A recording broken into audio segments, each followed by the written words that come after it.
During World War II, many Jewish refugees left their homes to avoid the fighting and ultimately escape the Nazis.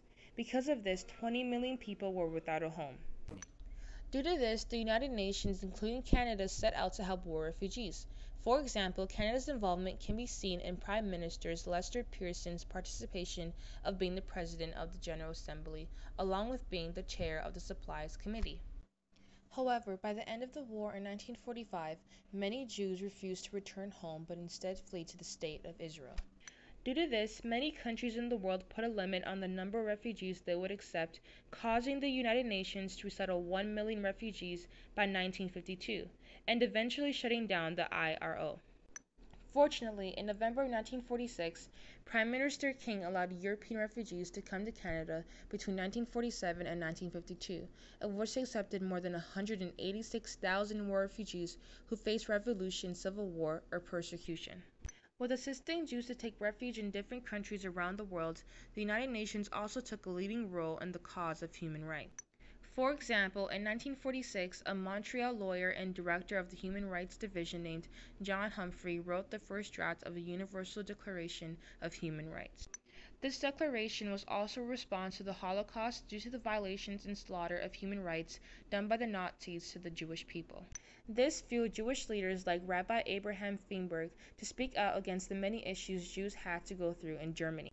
Because of this, the Holocaust and stories of many Jew refugees convinced many that these issues should not be accepted by society and governments around the world, highlighting one of the points of the Universal Declaration of Human Rights, which states that equal rights for men and women must be achieved to gain a better life with freedom for all.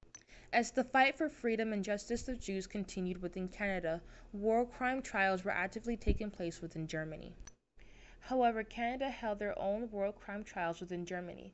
Due to this fact, after the trial of Kurt Meyer, who was a major general in the military wing of the SS, it created many controversy on whether or not the trials were unbiased due to the fact that the 5 members of the panel and his lawyer were Canadian Army officers.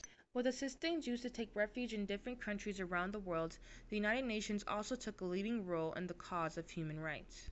Because of this, once Meyer was found guilty of several charges and sentenced to death, the Canadian public was outraged. Because of this, once Meyer was found guilty of several charges and sentenced to death, the Canadian public was outraged.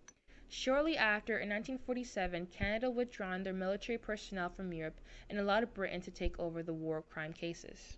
Even though the Canadian government no longer persecuted war criminals, it became difficult for the government to keep them out of the country, especially since they were in need of forestry and farm workers. In conclusion, with learning these 3 topics, specifically war refugees, human rights, and war criminals, you will be able to identify how Canada assisted the Jewish refugees, how they fought for their possible freedom, along with how the Canadian government dealt with war criminals. Thanks for watching.